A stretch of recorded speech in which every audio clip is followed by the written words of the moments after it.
এখন আমরা যে টপিকটা শেষ করব সেটা হচ্ছে বহুভুজ অঙ্কন। আর এখানে আমি অজীবরেখা টপিকটা হচ্ছে ক্রস করে রেখেছি, কারণ হচ্ছে বিগত বছরে এটা থেকে খুব বেশি কোশ্চেন আসলে আসেনি। তো এই বহুভুজের অঙ্কনটা অনেকটা আমাদের আয়তলেখ অঙ্কনের মতোই। প্রথমে আমরা পরিসর বের করব, তারপর শ্রেণী সংখ্যা বের করব, তারপর আর আমাদের যে টেবিলটা সেটা বানানোর জন্য যে তিনটা জিনিস লাগবে, শ্রেণী ব্যবধান, পৌনঃপুন্য আর হচ্ছে মধ্যবিন্দু। জাস্ট বহুভুজ নিয়ে এই কয়েকটা কথা মনে রাখলেই হবে। এখন আমরা মধ্যবিন্দু নির্ণয় নিয়ে কিছু কথা বলবো। আমার এখানে একটা শ্রেণী দেওয়া আছে 41 থেকে 45, এটা হচ্ছে বিজোড়। এটা আমি কিভাবে বুঝেছি, আমি লিখলাম 41, 42, 43, 44, 45 লেখার পর আমার সংখ্যা আসছে হচ্ছে 5টি। বিজোড় আসার পর এবার আমি হচ্ছে এখানের মধ্যে মানে মধ্যবিন্দু আমি কোনটাকে নেব সেটা বোঝার জন্য প্রথমে 1 1 2 2 মানে হচ্ছে একদম প্রথম থেকে একটা, শেষ থেকে একটা, পরের দ্বিতীয়টা, শেষ থেকে দ্বিতীয়টা, এভাবে কাটার পর আমাদের মাঝে রয়ে যায় একদম 43টা। তাহলে আমাদের মধ্যবিন্দুটা আসলে এই ক্ষেত্রে কত, সেটা হচ্ছে আমাদের 43। এরপরে যদি সেটা জোড় সংখ্যা হয়, ও আগের মতোই আমি কাটবো 1 1, তারপর হচ্ছে 2 2, কিন্তু এখন আর কাটা যাবে না। তখন আমরা এই দুইটাকে, এটা আমাদের মেইন সূত্র আর কি, যেটা আমাদের সূত্রেও বলা থাকে, 43 যোগ 44 ভাগ 2, এটা ভাগ করার পর আমাদের আসবে 43.5। স্বাভাবিক 2 দিয়ে ভাগ করার পর এটার মাঝামাঝি একটা মান আসে। আর যদি 10 শ্রেণী ব্যবধান হয় তাও একই কথা, 1 1 2 2 3 3 4 4, তখন আমার মধ্যবিন্দু 45।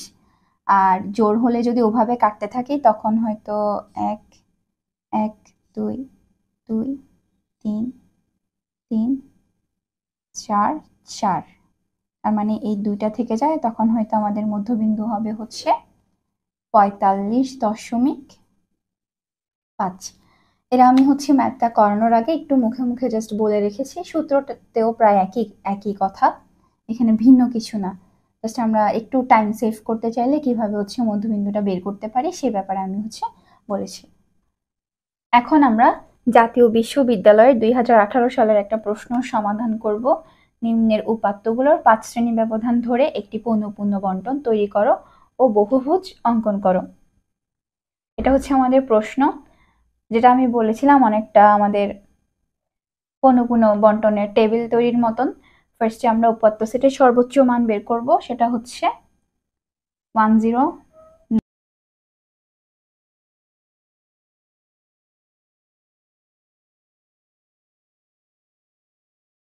দরকার, কারণ অনেক সময় মনে হতে পারে 104টা বোধহয় হয়তো সর্বোচ্চ মান। তো তখন যদি ভুল হয় দেখা যাবে যে পরিসর ভুল হবে, পুরো ম্যাথটাই ভুল হয়ে যাবে। তো এই জিনিসটা খুবই সতর্কতার সাথে চেক করা উচিত। আর আমাদের উপাত্ত সেটের সর্বনিম্ন মান হচ্ছে 62, তাহলে আমাদের পরিসর হচ্ছে 109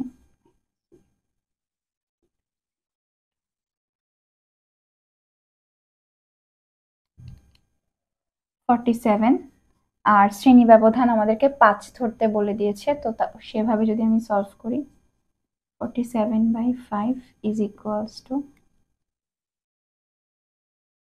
9.4, মানে হচ্ছে প্রায় 10টা। এবার আমি আরেকটা কথা বলি, 10 আসলেও আমাদের তখন টাইটেলের জন্য আমাদের একটা ঘর লাগে, আর হচ্ছে টোটালটা লেখার জন্য আরেকটা ঘর, মানে এর তাহলে আমাদের মোট 12টা ঘর আসলে আঁকতে হয়। এখন আমরা টেবিলটা হচ্ছে শেষ করব, টেবিলের কাজটা।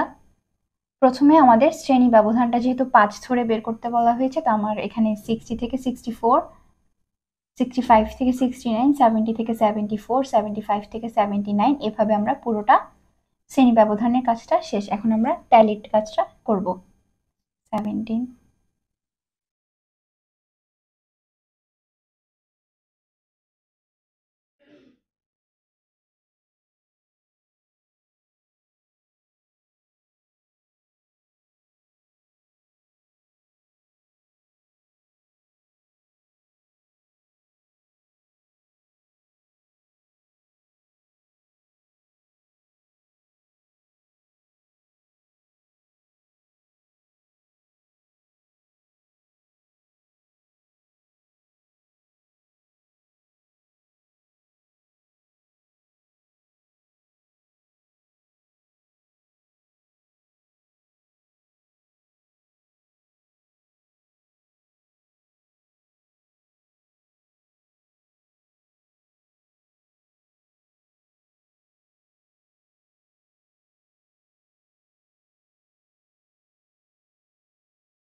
n ইকুয়ালস টু আমাদের 27। এখানে আসলে জায়গা নেই তো তাই দেখা যাচ্ছে না। আমি এটা হচ্ছে একটু খাতাতে তুলে নিলে আমাদের পরে যখন আমরা বহুভুজটা আঁকবো সেটাতেও অনেক বেশি সুবিধা হবে। আমি আমার আগের ভিডিওতে এটা বলেছি। আচ্ছা, এখন আমরা শ্রেণী মধ্যবিন্দুটা হচ্ছে নির্ণয় করব। আমাদের প্রথম যেটা ছিল 60 থেকে 64। অনেক সময় এটা আমরা বুঝতে পারি না যে জোড় নাকি বিজোড়। তো যদি আমরা একবার একটু রাফে কোথাও লিখি তখন দেখা যাচ্ছে 1 2 3 4 5, তার মানে এটা বিজোড়। তাহলে এক্ষেত্রে মধ্যবিন্দু আমার কোনটা আসে? 1 2 62। তারপর হচ্ছে সেম 1 2 মাঝেরটা। আচ্ছা, আমি আবার বিষয়টা একটু এক্সপ্লেন করতেছি। 1 বলা মানে আমি প্রথম থেকে একটা কাটতেছি, লাস্ট থেকে একটা কাটতেছি।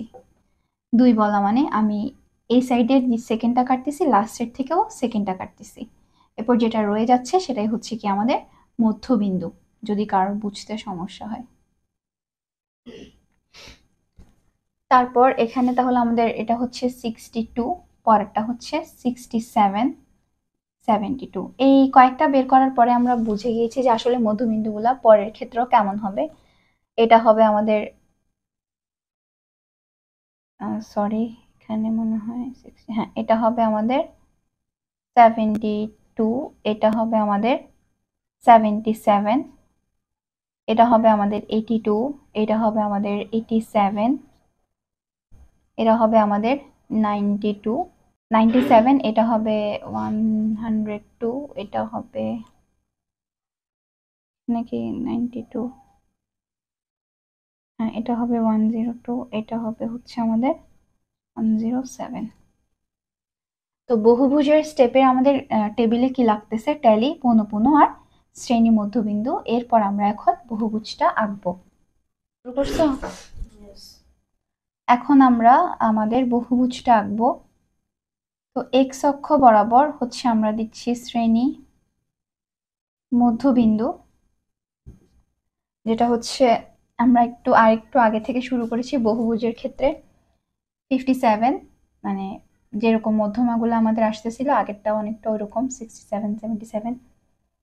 এটা হচ্ছে 67, সরি 62 67 72 77, এভাবে করে এন্ডিং হচ্ছে আমাদের 112।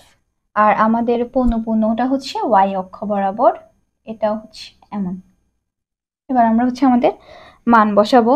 আমাদের ছকে যেটা ছিল সেটা থেকে আমাদের 62-তে পৌনঃপুন্য ছিল হচ্ছে 2, এটা হচ্ছে আমি 62 বরাবর এই একটা বিন্দু দিলাম। এটা আমরা গ্রাফ পেপারে দিব। 67-এ ছিল হচ্ছে আমাদের 2, 72-তে ছিল হচ্ছে 1, 77-এ ছিল হচ্ছে 5,